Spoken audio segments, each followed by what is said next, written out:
El trasfondo del poder, el significado de la actual guerra. Antes de nada, indicarles que hemos notado que este tipo de vídeos no generan tantas visitas. Entonces les pedimos que nos digan si desean que continuemos haciéndolos o si por el contrario prefieren que reservemos estos vídeos para los miembros y que subamos sencillamente los vídeos más vinculados a explosiones y cuestiones de la guerra, etc. Lo dejamos en sus manos. No se puede entender el poder sin entender el conocimiento. El poder es la parte visible del conocimiento, pero eso que se ve no es lo que determina, sino solo lo que potencia. Los occidentales no han sido educados en estas nociones básicas y creen de forma general que solo existe la potencia, es decir, el poder, y que éste puede ser determinado en el acto, es decir, en la acción misma del poder. Sin embargo, en la hoy olvidada tradición occidental se veían las cosas de otro modo. La potencia y el acto eran encuadradas en el aspecto visible del cosmos, pero venían predeterminadas por el aspecto no visible del cosmos. Los escolásticos expresaron, siguiendo a Aristóteles, todo esto en forma de causa final y causa eficiente, es decir, la parte oscura o nocturna, y causa formal y causa material, es decir, la parte visible o diurna. Pues bien, lo mismo ocurre con el poder. En Occidente tenemos un propósito del poder, es decir, una causa final, y una estrategia del poder, es decir, una causa eficiente, y solo después tenemos el poder que se nos muestra en los medios de comunicación y atención, el poder que se enseña en las escuelas. Entonces, según esto, el diseño del poder, es decir, su causa formal, es presentado ante el público como fuente del poder. Esto lleva siendo así desde la Revolución Francesa. Según esta visión que se enseña en los colegios, la Asamblea Nacional Francesa se reunió y se dotó a sí misma de una constitución. Y eso estaba muy bien, porque esas pocas personas representaban a toda la humanidad y actuaron de manera divina, trascendental. Pues bien, esto es falso, y además está bien documentado, aunque hoy en día no se le dé ninguna publicidad. Hubo una causa final y una causa eficiente en la Revolución Francesa. Quien desee profundizar en esto puede leer a Joseph de Maistre o Joseph de Maistre, hoy denostado como reaccionario. El propósito de la Revolución Francesa, es decir, su causa final, fue subvertir por completo el orden tradicional.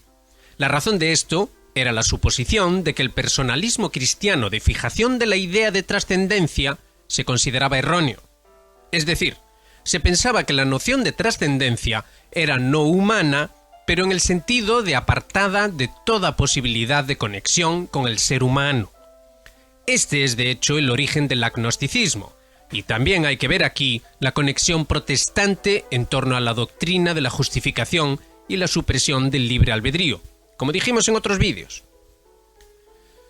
Entendamos esto bien, la causa final de la Revolución Francesa es que el hombre está desconectado de la trascendencia per se, es decir, en origen.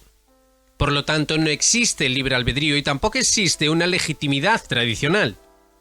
Todo aquello que viene de atrás es ilegítimo debido a que supone, sobre la base del personalismo cristiano, la persona Christi, que existe el libre albedrío, y esto implica que el hombre en origen estuvo en conexión directa, por así decir, con la trascendencia, y dejó en herencia una tradición, es decir, una cadena de transmisión, la cual por esto mismo es, en principio, y siempre y cuando se cumplan las condiciones de la transmisión, legítima. Esto mismo que acabamos de exponer se consideró falso y se actuó en consecuencia mediante una estrategia o causa eficiente, la cual se llevó a cabo mediante las florecientes sociedades secretas. Quien desee profundizar en esto debe leer el libro de John Robinson, Proofs of a Conspiracy. Este señor, que era masón, escribió a finales del siglo XVIII este libro, del cual desconocemos si hay una traducción al español. Ahora debemos ver las implicaciones de esta causa final y causa eficiente de la Revolución Francesa. Lo primero que destaca es que el hombre pasa de ser una criatura divina a un autómata biológico. Y en este sentido, el desarrollo de la teoría transformista de la evolución no es ninguna sorpresa, así como tampoco lo es el darwinismo social. Sin embargo, hay otra implicación importante y es que este autómata biológico es iluminado por el conocimiento de manera puramente externa. Es decir, este nuevo ser humano es hijo de Prometeo, aquel que fue castigado por los dioses precisamente por esta razón. Prometeo pretendió acercar la trascendencia a los hombres de manera externa, cuando ésta solo es accesible en realidad de manera interna.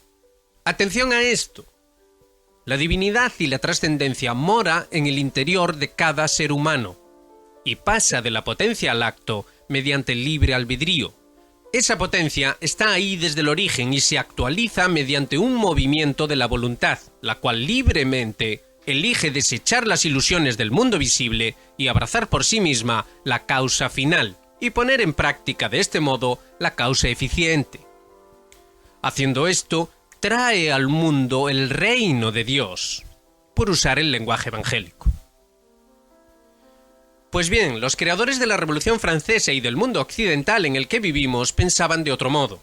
Creían que la trascendencia estaba fuera del hombre, y que solo es accesible mediante un acto pasivo, es decir, una no acción ante la potencia formal, es decir, lo que antes vimos como causa formal, la parte visible del poder.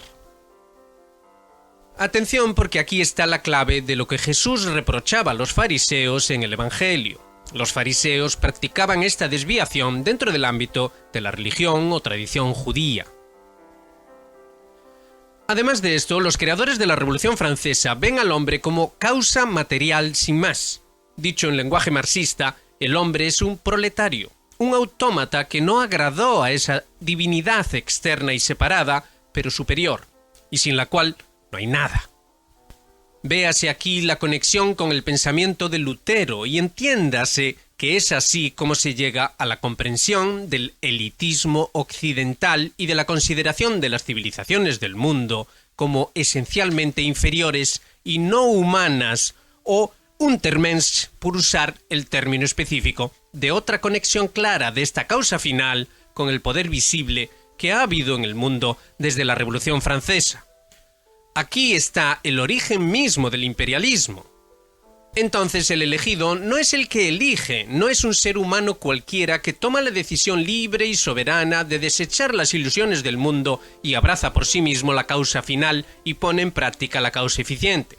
No, para los creadores de la Revolución Francesa, el elegido es elegido por esa trascendencia externa y transmite dicha elección por la sangre, es decir, de generación en generación, de padres a hijos.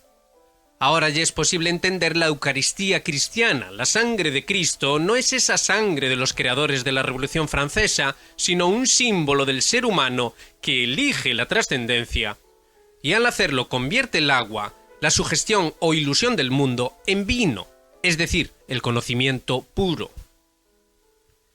Este es el auténtico trasfondo del poder y la auténtica razón de la guerra.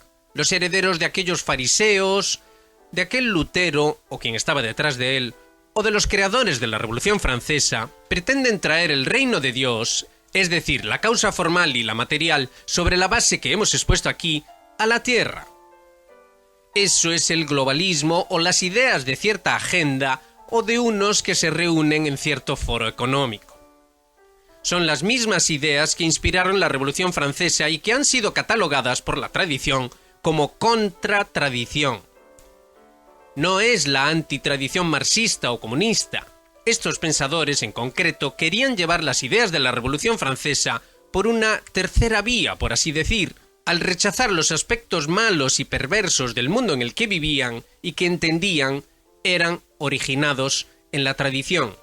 Pero se equivocaron en eso. La tradición es lo que hemos expuesto aquí. Es simplemente la transmisión regular y bajo condiciones estrictas del conocimiento puro, el cual se expresa en una causa final que debe ser interpretada como morando en el interior del ser humano y una causa eficiente que debe ser la estrategia que permita que el poder sea justo y que en la tierra reine la felicidad, aun con todas las dificultades que esta gran obra implica. El mundo está ahora en guerra porque Rusia y sus aliados no admiten la contratradición occidental, y ésta no está dispuesta a admitir un mundo diverso. necesita llevar a cabo su paraíso al revés, y tiene prisa y gran furia, porque sabe que su tiempo es poco. Si aprecian nuestra labor, ya saben, pueden hacerse miembros de Geopolítica Actual, pueden darle a like a este vídeo, suscribirse, activar las notificaciones y participar así en este esfuerzo intelectual tan necesario en estos tiempos. Muchas gracias por adelantado y reciban un muy cordial saludo.